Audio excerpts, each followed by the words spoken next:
Did you overpromise to the American public what you could achieve in your first year in office? And how do you plan to course correct going forward? I didn't overpromise, but I have probably outperformed what anybody thought would happen.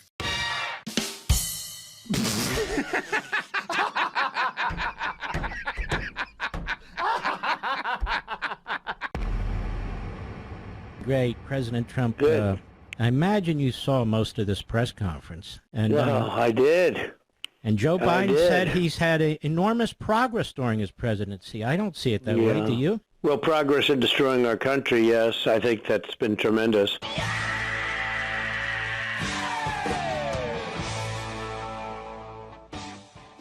EJ, I've never seen a presidential press conference like this. No one has, because Joe Biden was willing to stay there in front of the camera longer than any other president who's had TV cameras on him. Joe Biden finally trotted out to the podium for just the second solo press conference ever as president. And as expected, it did not go well at all. In fact, it was the longest, frankly, most painful, even embarrassing presser I've ever witnessed. No one has, because Joe Biden was willing to stay there in front of the camera longer than any other president who's had TV cameras on him. And because he did that, it opened up questioning to people who would not normally be called on, including a reporter from Newsmax who, deep into this very long press conference, asked a very personal question about Joe Biden. Let's watch the way he handled this. Why do you suppose such large segments of the American electorate have come to harbor such profound concerns about your cognitive fitness? Thank you. I have no idea. A reporter from Newsmax asked a very personal question about Joe Biden. I'd like to raise a delicate subject, but with utmost respect for your life accomplishments and the high office you hold.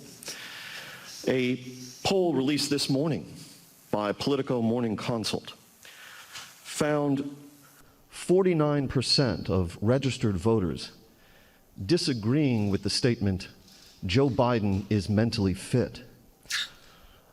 Not even a majority of Democrats who responded strongly affirmed that statement. Well, I'll let you all make the judgment whether they're correct. Well, so the question I have for you, sir, if you'd let me finish, is why do you suppose such large segments of the American electorate have come to harbor such profound concerns about your cognitive fitness? Thank you. I have no idea. No idea. I show it because two things. One, it is an absolutely disgraceful question. An absolutely disgraceful question. A profoundly reckless man of questionable sanity is president of the United States. Donald Trump is not fit to serve as president. 55% of America say the president is not fit to serve as president. There has been open speculation about President Trump possibly starting a nuclear war. An absolutely disgraceful question. But the proof of the answer was in the longest press conference ever given on television by a president, in which the president demonstrated cognitive abilities that were superior to most of the questions. Tweeted one of his strangest tweets after a week in which his mental health was already being questioned.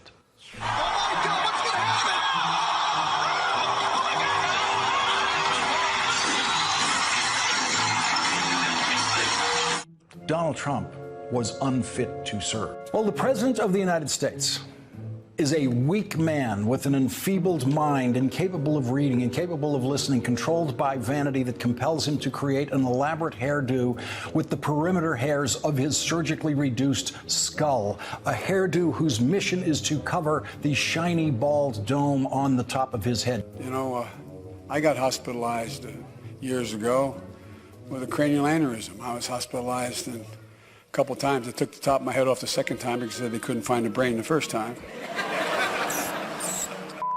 That anybody who can stand up there for that period of time and answer that many questions, and it really marked Joe Biden crossing the Rubicon in a way. But more often than not, Joe is clearly lost. He is confused, especially off prompter.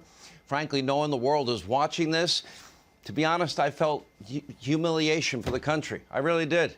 Going into this press conference, I think a lot of Americans had grave concerns about the direction of the country, about the competence of the Biden administration. And it would have been one thing if Biden had said, listen, I hear you. Things are awful. I have to admit it. We've messed up, and here's what we're going to do differently. I'm going to reset this administration, and we're going to work on things going forward to earn back your support.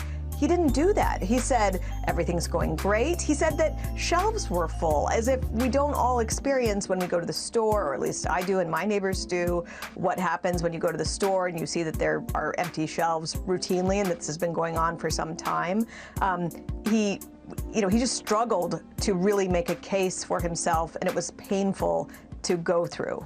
With perhaps the biggest lie of the day, and that is despite major crises on multiple fronts and an all-time low approval rating at 33%, Joe Biden just proudly announced that his administration has exceeded all expectations. Oh, okay, sure. In prepared remarks at the beginning of the press conference, the president concentrated on the successes of the Biden administration in passing a massive infrastructure bill, for example, that the previous administration never even proposed. A massive infrastructure bill, for example, that the previous administration never even proposed. To launch our national rebuilding, I will be asking Congress to approve legislation that produces a $1 trillion investment in infrastructure of the United States, financed through both public and private capital, creating millions of new jobs.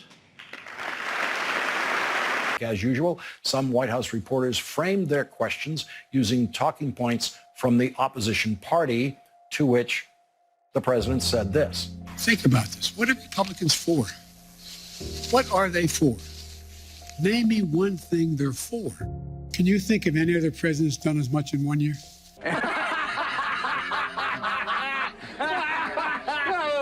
I'm serious. All right, since you asked, Joe, let's take a look at Donald Trump's first year in office, shall we? In 2017, President Trump, he signed 117 bills into law. That included dozens of major legislative achievements. He repealed the individual mandate in Obamacare. He signed what was the biggest tax cut in American history. He eliminated more regulations than the last, 8 presidents combined. He opened up oil exploration in Anwar in Alaska. He oversaw massive economic growth. He nominated Neil Gorsuch to the Supreme Court. He set a record for first-year judicial appointments to federal appellate courts. He oversaw a historic reduction in illegal immigration. He bombed the living Adam Schiff out of ISIS and destroyed the caliphate. He also forced NATO members to up their contributions to the military alliance. The way the press has covered this, we saw this again in the press conference today, Lawrence, is not about what's in these bills. It's all about whether you're going to have a certain dollar amount, who's going to come along. In effect, the same kind of horse race elements that we see in election campaigns. Joe does not seem to grasp reality at this point in time. He just lies and lies over and over again. Here are a few more examples. Take a look. You decide. Why are you trying so hard in your first year to pull the country so far to the left? Well, I'm not. And for the first time in a long time, this country's working people actually got a raise. We've seen record job creation, record economic growth in the past year. Biden's blatant lies are a culmination of two deeply concerning issues. One, he's always been a kind of slimy, dishonest politician, to be blunt. But now he thinks that maybe getting out will help him. I'm not sure there's evidence to suggest that the more people see of him, or the more interactions they have with him, that the more fond they are of him or his policies. But it will be interesting to see that tested. Yeah. Of course, the problem with voting rights is that the longer we wait, the less impact it'll have on the 2022 elections, which are absolutely crucial for the future of the Biden presidency and the country. Now, this is why we cannot have a president that's a cognitive mess in our White House. The consequences will be felt all over the world.